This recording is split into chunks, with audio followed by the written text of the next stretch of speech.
dans ma faiblesse, tu peux passer, Seigneur, touche un cœur.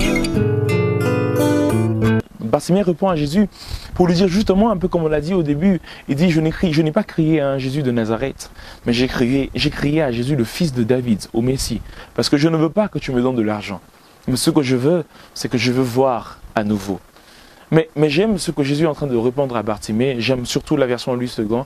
Jésus lui dit, ta foi t'a sauvé. Ça me choque parce que j'aurais beaucoup aimé que Jésus, dans cette version-là, et même puisse dire, ta foi t'a guéri. Mais Jésus lui dit, ta foi t'a sauvé. Et nous le comprenons plus tard parce que la Bible déclare que Bartimée guérit, suivit Jésus sur le chemin. Il devint donc un disciple de Jésus. Mais permettez-moi de parler de ça 2 minutes et que l'on prie. Il dit, ta foi t'a sauvé. Ainsi, nous remarquons donc que Bartimée, certes, avait un problème principal qui était la cécité, un problème secondaire qui était la mendicité, mais Bartimée avait un problème éternel qui était le péché. Bonjour bien-aimés, je suis le frère Gamaliel Lombo, serviteur de Dieu. Et pendant quelques 20 minutes, j'aimerais nous entretenir sur un petit sujet, un sujet biblique bien sûr, pour parler de la part de Dieu et certainement pour bénir une âme. Mais avant cela, j'aimerais que l'on puisse donc vous inviter à prier pendant quelques petites minutes. Je vais t'inviter à baisser ta tête dans la prière et nous allons recommander ces temps entre les mains de Dieu. Père, merci pour cette occasion que tu nous donnes encore de prêcher ton évangile. Je prie au nom de Jésus-Christ que tu atteignes tes objectifs dans la vie de quelqu'un. Au nom de Jésus-Christ, avons ainsi prié. Amen. Eh bien, que Dieu vous bénisse, vous qui êtes connectés et vous qui nous suivez au travers de ces images. Je prie vraiment que le Dieu qui ne fait rien au hasard puisse vous rencontrer pendant ces quelques brèves minutes. Vous savez, je me suis toujours posé la question, combien de temps la guérison de la femme à la perte de sang a pris? Combien de temps ça fait pour qu'elle soit guérie?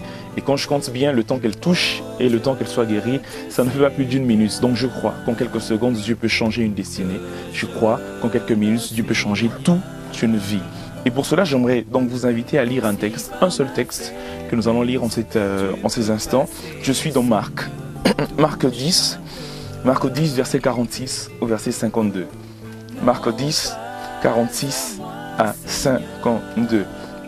J'aime même lire un peu plus haut, donc le verset 45, pour qu'on comprenne un peu la pensée dans laquelle Jésus est en train de nous emmener jusqu'à ce qu'on arrive dans ce texte où il s'agit de Bartimée. Marc 10 donc, verset 45, la parole de Dieu déclare « Car le Fils de l'homme n'est pas venu pour se faire servir, mais pour servir lui-même et donner sa vie en rançon pour beaucoup. » Verset 46, ils arrivèrent à Jéricho, point. Jésus et ses disciples sortaient de la ville accompagnés d'une foule nombreuse.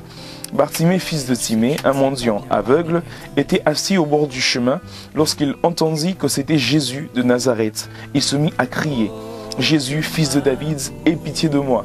Mais beaucoup le rabrouaient pour le faire taire. Lui, cependant, criait de plus belle « Fils de David, aie pitié de moi !» Jésus s'arrêta et dit « Appelez-le !» On appela l'aveugle en lui disant « Courage, élève-toi, il t'appelle !» À ces mots, il jeta son manteau, se leva d'un bond et vint vers Jésus. Jésus lui dit « Que veux-tu que je fasse pour toi ?» Maître, lui répondit l'aveugle, « Fais que je puisse voir. » Va, lui dit Jésus, parce que tu as cru en moi, tu es guéri. Aussitôt il recouvra la vue et suivit Jésus sur le chemin. Amen. Et ce texte, il est riche, tellement riche que je me suis dit que ça aiderait certainement quelqu'un, ou peut-être même des milliers, à pouvoir tirer quelque chose. Parce que dans ce texte que nous venons de lire, Bartimée est en train de nous enseigner sur beaucoup de choses. Ce texte nous enseigne sur la prière, ce texte nous enseigne sur la persévérance dans la prière, ce texte nous enseigne sur la foi en Jésus, le texte nous enseigne sur beaucoup de choses. Et vu toute la richesse qu'il y a dans ce texte, on serait tenté de donner plusieurs thèmes. Et ne vous inquiétez pas, j'étais tenté moi aussi d'en donner 1001. Et j'ai voulu être le plus simple possible. Et le thème sur lequel nous allons parler cet après-midi s'intitule tout simplement « Ce que nous enseigne Bartimée ». Ce que nous enseigne Bartimée. Cet homme, Bartimée, était aveugle. Et j'aime la version Louis II qui dit qu'il était aveugle et mendiant. Comme pour montrer un peu l'état de Bartimée. C'est-à-dire que Bartimée n'était pas mendiant avant d'être aveugle, il était aveugle avant d'être mendiant. Il y avait un premier problème qu'il a rencontré dans sa vie qui a créé un second problème. J'ai envie de dire, Bartimée était un peu comme devant un problème Goliath. Hein? Vous savez, quand tu es devant un problème Goliath, si tu vaincs le problème Goliath, tu as vaincu les Philistins. Mais si tu vaincs les Philistins, tu n'as pas nécessairement vaincu Goliath. Et ainsi, Bartimée avait comme un problème philistin et un problème Goliath. Tu peux vaincre le problème philistin, mais ne pas vaincre le problème Goliath. Mais une fois que tu vaincs Goliath, tu vaincs tous les Philistins. Il avait comme mendicité et cécité, il était aveugle. Tu peux donner l'argent au mendiant, mais ça ne fera pas qu'il voie après. Mais si tu fais voir l'aveugle, il ne sera plus mendiant. Donc il avait un problème de base qui était son aveuglement, sa cécité. Et sa cécité l'a même poussé à devenir mendiant plus tard. Et il était assis au bord du chemin. Mais avant d'aller très vite en besogne, permettez-moi de vous parler un peu de cet homme Bartimée. Et Timée. Timée, c'est le nom de son père. Et lui, son nom, c'est Bart. Un peu comme Timée Junior. Bartimée. Et ce nom, les Israélites ne le donnaient pas à tout le monde. Bartimée, le nom Bart, c'était un nom de privilège, un nom de privilégié que les Israélites ne donnaient pas à tout enfant. L'enfant qu'on appelait Bart, c'était un enfant qui était appelé à la grandeur, un enfant qui était, je dirais, l'héritier de la famille, un enfant qui devrait prendre les affaires de son père quand celui-ci ne serait plus là, celui qui, un peu comme chez les Israélites, là où tout le monde prendrait une certaine part de l'héritage, lui il prendrait le double de la part de ce que tous les autres ont eu. Bartimée. Je donnerai un exemple un peu banal. Bart, c'était un peu l'enfant où quand tout le monde étudie à l'UPC, lui doit étudier à Harvard. C'était l'enfant où quand tout le monde doit aller manger dans un resto de limité, lui il doit aller manger au Grand Hôtel. Parce qu'il était prestige, il avait un certain prestige, il avait une certaine gloire était attachée à lui. Il y avait une certaine, comment je le dirais autrement, il y avait une certaine, les parents avaient sur lui certains projets, et des projets forts et des projets grands. C'est-à-dire sur la famille, sur lui, ce qui en comptait le plus dès sa naissance, c'était cet enfant, Bartimée.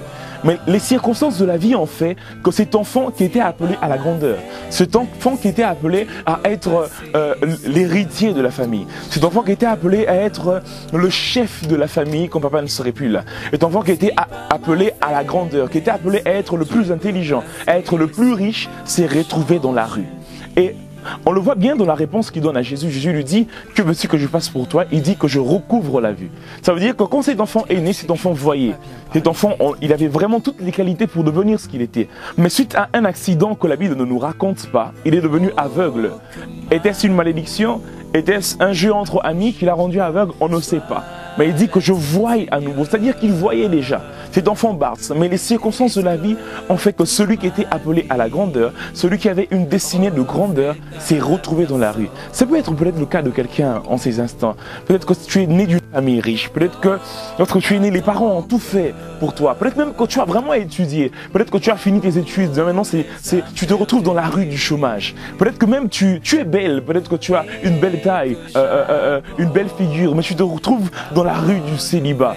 Peut-être même que tu as essayé de te battre, tu as essayé de faire des affaires, tu as élevé des projets, commencé des entreprises, mais tu te trouves dans la rue de la faillite. Malgré tout ce que les gens avaient prévu, tout ce que les parents avaient prévu et tous les projets que lui-même l'enfant avait, un phénomène ou une circonstance extérieure à leur volonté l'a imposé la rue. Mais ce que j'aime, c'est que Dieu nous aime tellement et que même dans la rue, il passe. Même lorsque nous sommes dans la rue, Dieu peut toujours passer. Et ce texte commence par dire que Jésus, différemment des tyrans de ce monde, il n'est pas venu pour se faire servir, mais il est venu pour servir. La bonne nouvelle que j'ai pour quelqu'un en cet après-midi, c'est que Jésus est venu pour te servir.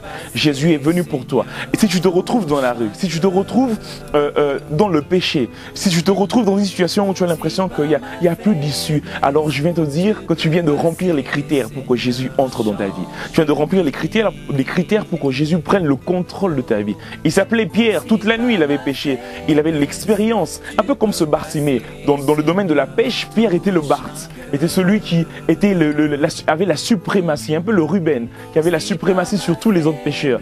Il avait certainement la plus grande expérience. Mais une nuit, il s'est trouvé dans la rue où il n'y a aucun poisson. Mais ce que j'aime, c'est que lorsque le matin est venu, Christ est venu le rencontrer. Frères et sœurs, si tu as essayé sans Christ et que ça n'a pas marché, péché, essaie avec Christ et je t'assure que ça marchera. Lorsque Christ est monté sur sa barque, la Bible déclare qu'il a trouvé les poissons, qu'il avait recherché. Mais ce jour-là, je vous assure, il a battu un record dans la pêche de poissons. Parce que lorsque Christ entre dans ta vie, la réussite est assurée. Frères et sœurs, le psalmiste est en train de dire que Dieu fait luire son soleil aussi bien sur les bons que sur les méchants. Ça veut dire qu'il est possible de réussir sans Christ, mais aussi il est possible d'échouer sans Christ. Mais ça veut aussi dire que lorsque Christ est dans ta vie, même quand il y a un échec apparent, il y a toujours une réussite au final. La Bible déclare que le malheur atteint souvent le juste, mais l'Éternel l'en délivre toujours. Dans le souvent du malheur, il y a le toujours de la délivrance. Mais c'est que j'aime toujours dire que le malheur n'atteint pas souvent l'injuste. Mais les quelques rares fois où le malheur l'atteint, la délivrance ne vient pas pour l'injuste.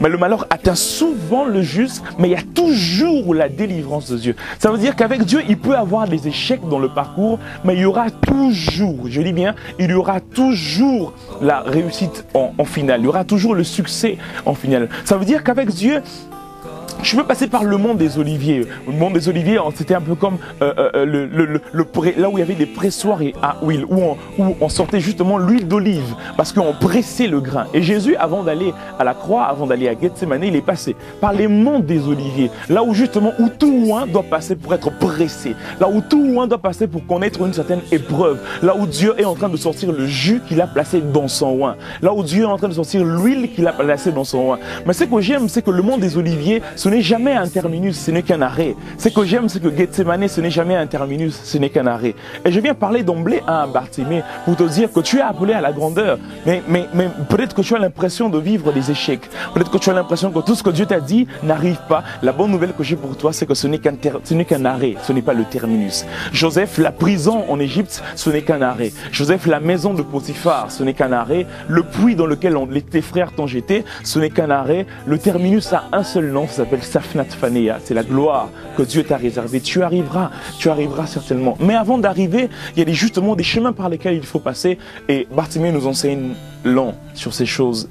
Et c'est pourquoi j'aimerais, pendant quelques minutes, vous parler donc, entrer dans mon texte, puisque je n'ai pas assez de temps, vous parler justement de ce que nous enseigne Bartimée. Voyez-vous, Bartimée nous enseigne déjà une chose, c'est qu'il est possible que les parents aient eu des grands projets sur toi. Il est possible que tu aies des grandes ambitions, mais il est possible que tu échoues malgré tes grandes ambitions.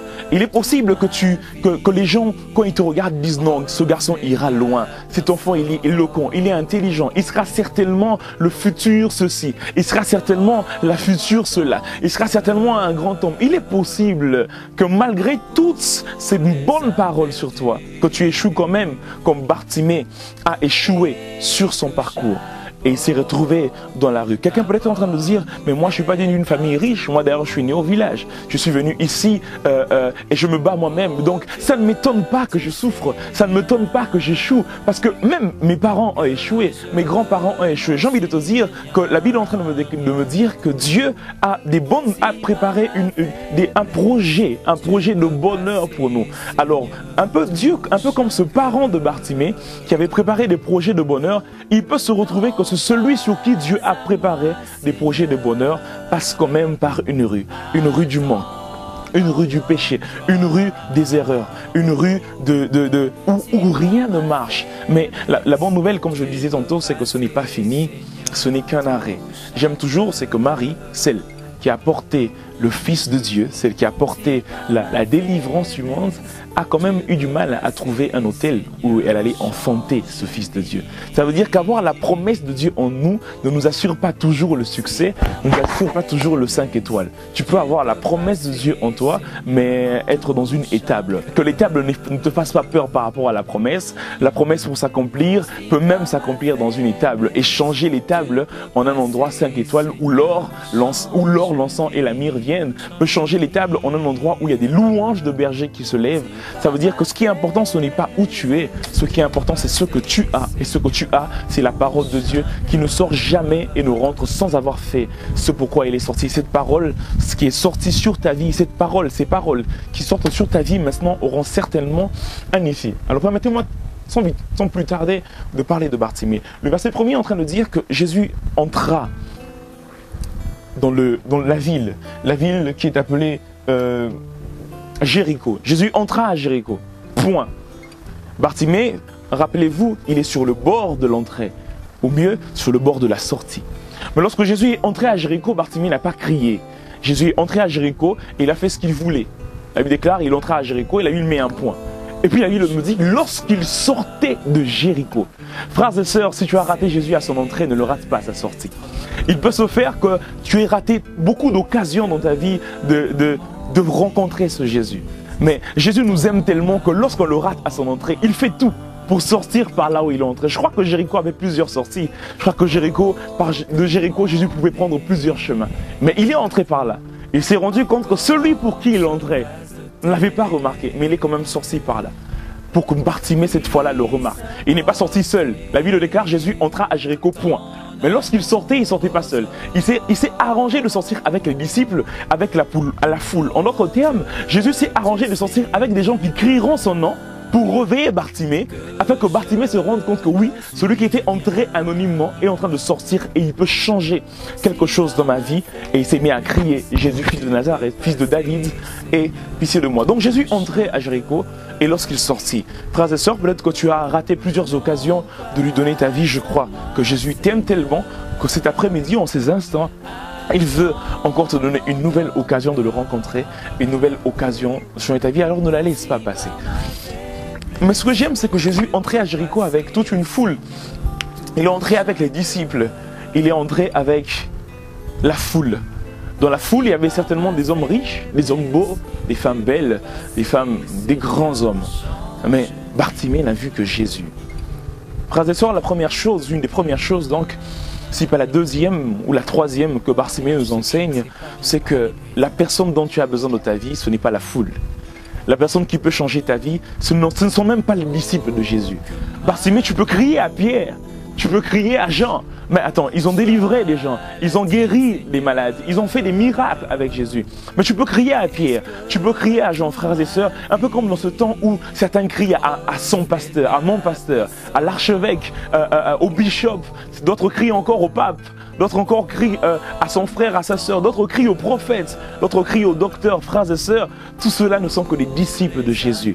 Celui qui peut donner la réponse de Bartimée, ce n'est pas les disciples, ce ne sont pas les disciples, ce n'est pas la foule, c'est Jésus. Ainsi, c'était Jésus et la foule, mais Bartimée cria à Jésus. Mais ce que j'aime, c'est que lorsqu'il passait, on dit à Bartimée que c'était le Jésus de Nazareth qui était en train de passer. Et Bartimée, lorsqu'il crie, il dit « Jésus, fils de David, aie pitié de moi ». Frères et sœurs, je suis sûr qu'avant ce Jésus, puisque Jésus était certainement un nom commun en Israël, Bartimée en avait connu des Jésus. Il avait connu des Jésus de Béthanie, des Jésus de Magdala, des Jésus de Nazareth peut-être même, des Jésus de Bethléem, des Jésus de beaucoup de villes, hein, des Jésus de plusieurs villes. Mais tous ces Jésus n'avaient répondu qu'au côté mendiant de Bartimée. Je viens vous rappeler que Bartimée avait deux problèmes, selon ce que le narrateur est en train de nous expliquer. Deux problèmes apparents, même si nous en rencontrerons un troisième qui n'est pas clairement défini dans le texte. Il avait deux problèmes, c'est qu'il était aveugle et mendiant. Et je crois, à mon homme la vie, que c'est parce qu'il était aveugle qu'il est devenu mendiant, parce que justement, étant Barth, il était appelé à une grande destinée, mais puisqu'il était devenu aveugle et rejeté par tout le monde, il fallait qu'il trouve de quoi se nourrir, et cela conduit donc à la mendicité. Mais tous les Jésus que Bartimée avait rencontrés avant ne savaient résoudre qu'au problème secondaire de Bartimée, au problème de mendiant, au problème de mendicité. Alors Bartimée, ce jour-là, avec tout ce qu'il avait entendu de Jésus, a dit, si je l'appelle Jésus de Nazareth, il risque d'agir comme tout le monde. Un peu comme la Samaritaine qui, lorsqu'elle a remarqué Jésus, elle a dit, je vois que tu es un juif. Après, elle a dit, je vois que tu es un prophète. Mais Jésus le juif et Jésus le prophète continuent de parler avec la Samaritaine pécheresse. Mais lorsque Jésus s'est révélé à elle comme le Messie, c'est en ce moment-là que la Samaritaine a changé de vie et est devenue évangéliste, a gagné des âmes. Frères et sœurs, ce n'est pas un Jésus prophète qui peut changer ta vie. Ce n'est pas un Jésus juif qui est mort à la croix, mais c'est Jésus le Messie, le oint, celui dont la Bible parlait, celui dont le rouleau dont il s'agit dans le rouleau du livre, et celui-là qui va changer ta vie. Et lorsque Bartimée est en train d'appeler Jésus fils de David, il veut dire que je crois que tu es le Messie qui devait venir. Pourquoi Bartimée appelle Jésus fils de David? Parce que frères et sœurs, vous serez d'accord avec moi, c'est que le prophète qui parle du Messie dit qu'il annoncera une année de grâce. Mais dans l'année de grâce, qu'est-ce qu'il fera? C'est Ésaïe qui en parle. Il dit, dans l'année de grâce, il guérira les aveugles. Il rendra la vue aux aveugles. Or, frères et sœurs, de toute la Bible, il n'y a jamais eu de guérison d'aveugles. De tout l'Ancien Testament, il n'y avait jamais eu de guérison d'aveugles. Ainsi, Bartimée savait que seul le fils de David, seul le Messie pouvait le traiter, le guérir son cas, parce que ce cas n'avait jamais eu de cas précédent. Personne n'avait guéri un aveugle avant Jésus ou avant l'histoire de Bartimée. Ainsi, il appelle fils de David pour dire que je n'en appelle pas à celui qui peut me répondre à mon problème de mendicité, mais j'en appelle à celui qui peut répondre à mon problème de cécité, parce que seul le fils de David, seul le Messie peut répondre à mon problème de cécité. Qu'est-ce que je veux dire par là? Je veux dire, frères et sœurs, que les hommes, que les prophètes, que les pasteurs, tout ce qu'ils peuvent faire dans ta vie sans Jésus, c'est de répondre à tes problèmes secondaires. Tout ce qu'ils peuvent faire dans ta vie sans Jésus, c'est de répondre à tes problèmes, des problèmes secondaires, des problèmes infimes, genre peut-être on peut te donner l'argent des frais, mais ils ne peuvent pas te donner la réussite. Ils peuvent te donner l'argent pour aller te faire soigner, mais ils ne peuvent pas te donner la guérison. La guérison, seul Dieu peut donner. La réussite, seul Dieu peut donner. Alors si tu cries à un homme de Dieu, si tu cries à un disciple, ou si tu cries à la foule, alors tu auras l'argent des frais. Mais si tu cries à Jésus, au-delà de l'argent des frais, tu auras la réussite. Si tu cries à la foule, aux disciples, tu auras l'argent pour aller à l'hôpital, tu auras l'argent pour t'acheter une voiture. Mais si tu cries à Jésus, au-delà d'une voiture, tu auras la protection. Au-delà de l'hôpital, tu auras la guérison. Parce que Jésus ne vient pas répondre à des problèmes secondaires, mais Jésus vient répondre à des problèmes primaires. Il dit, Jésus, fils de David, aie pitié de moi. Ce que j'aime, et là Bartimée commence à nous enseigner sur la prière. Ce que j'aime, c'est que lorsque Bartimée crie, on a l'impression que Jésus fait semblant de ne pas l'écouter. Et les premières personnes qui réagissent, ce n'est pas Jésus, c'est la foule qui réagit. Et ils ne réagissent pas pour encourager Jésus, pour encourager Bartimée, mais ils réagissent pour lui dire, tais-toi, tu es en train de déranger le maître. Un peu comme les disciples qui pouvaient dire à ses enfants et à leurs parents, il est fatigué, arrêtez de le déranger. Souvent, frères et sœurs, lorsque tu te mets à prier, quand tu étais dans le monde, les choses se passaient bien. Quand tu allais dans les boîtes de nuit, quand tu menais ta vie comme tu le voulais, les choses se passaient bien. Dès l'instant où tu as commencé à prier, dès l'instant où tu as décidé de donner ta vie à Jésus, tu as l'impression que les circonstances de la vie se sont levées pour te dire tais-toi. Les circonstances de la vie se lèvent pour te dire arrête de prier. Peut-être que quelqu'un est malade et dès l'instant où tu as commencé à prier, ta maladie s'est aggravée. Dès l'instant où tu as commencé à servir Dieu, tu as commencé à échouer en classe. Dès l'instant où tu as commencé à le chercher, à le prier dans les retraites, à monter dans les montagnes pour chercher Dieu dans ton intimité, les frais, tu ne les trouves plus. Les 100 $ que tu touchais facilement, tu ne le touches plus facilement. Mais ce que j'aime, c'est que même quand la foule a commencé à lui dire de se taire, la Bible déclare, Bartimée cria plus fort. Frères et sœurs, j'ai une bonne nouvelle, un bon principe de la prière que je donne à quelqu'un. Quand tu cries et que les circonstances de la vie te demandent de te taire, prie encore plus fort. Quand tu pries à Dieu, quand tu cherches Dieu et que les circonstances de la vie te demandent de te taire, d'ailleurs tu n'as même plus d'habit, tu vas le chercher comme un Lukana de Bilamba, avant qu'au Lukanza. Mais non, j'ai envie de dire à quelqu'un, prie encore plus, crie encore plus. Bartimée ne s'est pas tué, Bartimée a crié encore plus fort. Et lorsqu'il a crié, la Bible déclare que Jésus l'a entendu. Quelquefois, Jésus ne répond pas lorsque on crie pour la première fois parce qu'il veut simplement voir jusqu'à quel point on est prêt à le chercher. Il laisse un peu les circonstances de la vie nous déranger. Je me dis à quelqu'un qui était affaibli par les circonstances de la vie, ne t'affaiblis pas vite, parce que le Dieu à qui tu as crié est prêt de répondre. J'aimerais dire à un Daniel, peut-être que tu as crié le premier jour, aujourd'hui nous sommes le 20e jour, ne t'affaiblis pas, le 21e jour où l'ange de Dieu te visitera. Continue de prier. L'un des secrets dans la prière, c'est de prier et de prier encore. Quelqu'un m'a dit, mais comment on fait pour prier? Je lui ai répondu, c'est en priant. C'est en priant que l'on prie, et c'est en priant que l'on prie encore, et que l'on prie encore, et que l'on prie encore. Lorsque Jésus est en train de parler de la prière, il donne l'exemple d'une femme qui était devant un juge, le juge inique, qui n'avait peur de personne, qui ne croyait personne. Mais cette femme ne s'est pas cessée de crier, d'aller vers ce juge. Elle criait, elle priait, elle criait. L'image de la prière, elle priait encore. Et ce juge qui n'avait peur de personne a été obligé de répondre favorablement à la réponse de cette femme. Il a été obligé de répondre favorablement à la réponse de cette femme. Mais Jésus est en train de dire à combien plus forte raison votre Père qui est dans les cieux. Alors j'imagine si toi, tu te mets à crier, non pas à un juge unique, non pas à quelqu'un qui a un mauvais caractère, mais au Dieu d'amour. Si tu te mets à crier vers lui, j'imagine ce qu'il peut faire, ce qu'il pourra changer dans ta vie. Et très rapidement, pour clôturer, j'aimerais justement parler, au-delà de parler de la prière, lorsque Jésus enfin répond à Bartimée, il lui dit, viens vers lui. Bartimée avance vers Christ d'un bond. Et Jésus lui dit, qu'est-ce qu'il faut qu'est-ce que tu veux que je fasse pour toi? Et Bartimée lui dit que je recouvre la vue. Bartimée répond à Jésus pour lui dire justement, un peu comme on l'a dit au début, il dit, je n'ai pas crié à un Jésus de Nazareth, mais j'ai crié à Jésus, le fils de David, au Messie, parce que je ne veux pas que tu me donnes de l'argent. Mais ce que je veux, c'est que je veux voir à nouveau. Mais j'aime ce que Jésus est en train de répondre à Bartimée, j'aime surtout la version Louis II. Jésus lui dit, ta foi t'a sauvé. Ça me choque parce que j'aurais beaucoup aimé que Jésus, dans cette version-là, et même puisse dire, ta foi t'a guéri. Mais Jésus lui dit, ta foi t'a sauvé. Et nous le comprenons plus tard parce que la Bible déclare que Bartimée guérit, suivit Jésus sur le chemin. Il devint donc un disciple de Jésus. Mais permettez-moi de parler de ça 2 minutes et que l'on prie.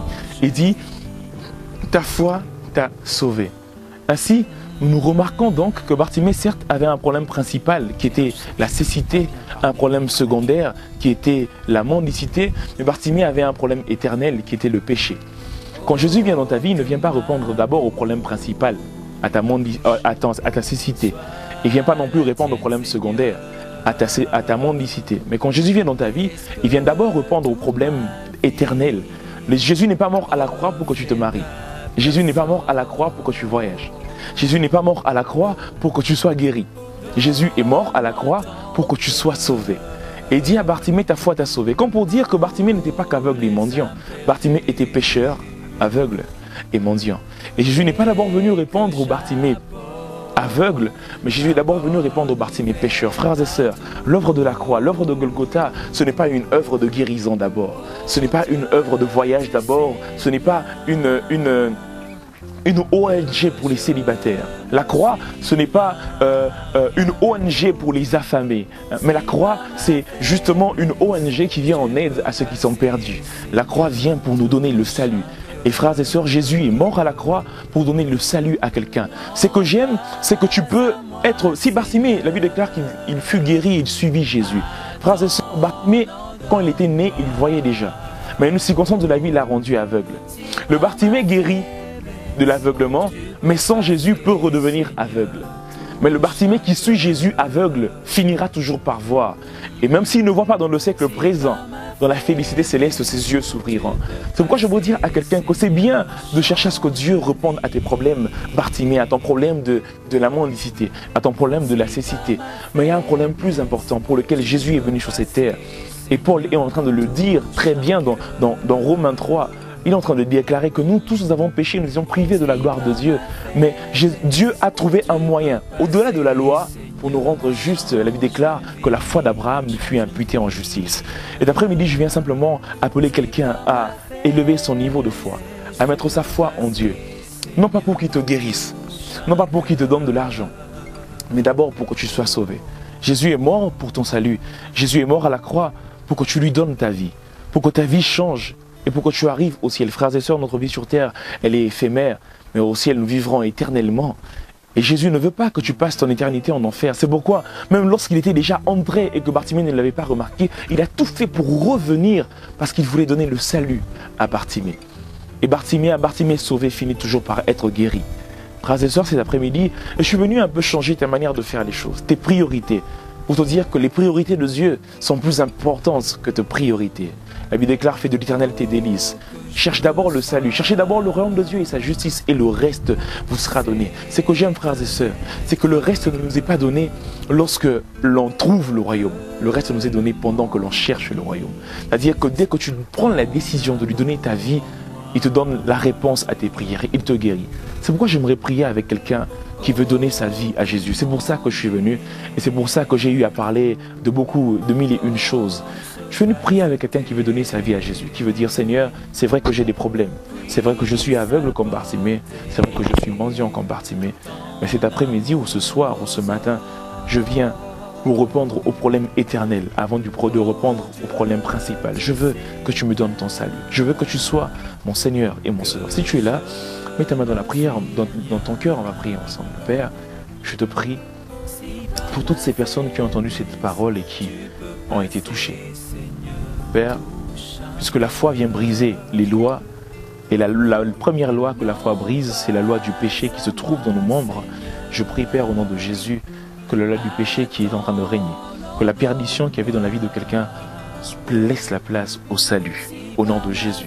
Que l'œuvre de la croix prenne vie, ainsi comme Paul pouvait le dire, qui me délivrera de ce corps de pécheur, de ce corps de mort. Puis il reprend lui-même dans Romains 8:1, il n'y a maintenant donc aucune condamnation pour ceux qui sont en Christ, car la loi de l'esprit de vie nous a affranchis de la loi du péché et de la mort. Père, je viens déclarer dans la vie de ton serviteur, de ta servante, de ton fils et de ta fille, que la loi de l'esprit de vie prenne la place. Qu'il soit sauvé au nom de Jésus, et de la même manière qu'il est sauvé, qu'il a reçu le salut, je viens déclarer au nom de Jésus-Christ qu'il reçoive la guérison à son problème et que sa situation change comme preuve de ce salut qui vient d'entrer dans sa vie. Au nom de Jésus-Christ, nous avons ainsi prié. Amen. Que Dieu te bénisse, toi qui m'as écouté, que Dieu te bénisse pour m'avoir prêté tes oreilles. Si tu remarques bien, je te les ai déjà rendues. Et je prie au nom de Jésus-Christ que Dieu te fasse énormément de bien. Vous pouvez me contacter au numéro 082 80 47 467. 082 80 47 467. Que Dieu vous bénisse. Si par ma faiblesse tu peux passer, Seigneur, touche un cœur. Bartimée répond à Jésus pour lui dire justement un peu comme on l'a dit au début. Il dit, je n'ai pas crié à un Jésus de Nazareth, mais j'ai crié à Jésus le fils de David, au Messie, parce que je ne veux pas que tu me donnes de l'argent. Mais ce que je veux, c'est que je veux voir à nouveau. Mais j'aime ce que Jésus est en train de répondre à Bartimée. J'aime surtout la version Louis II. Jésus lui dit, ta foi t'a sauvé. Ça me choque parce que j'aurais beaucoup aimé que Jésus, dans cette version-là, et même puisse dire, ta foi t'a guéri. Mais Jésus lui dit, ta foi t'a sauvé. Et nous le comprenons plus tard parce que la Bible déclare que Bartimée guérit, suivit Jésus sur le chemin. Il devint donc un disciple de Jésus. Mais permettez-moi de parler de ça 2 minutes et que l'on prie. Il dit, ta foi t'a sauvé. Ainsi, nous remarquons donc que Bartimée, certes, avait un problème principal qui était la cécité, un problème secondaire qui était la mendicité, mais Bartimée avait un problème éternel qui était le péché.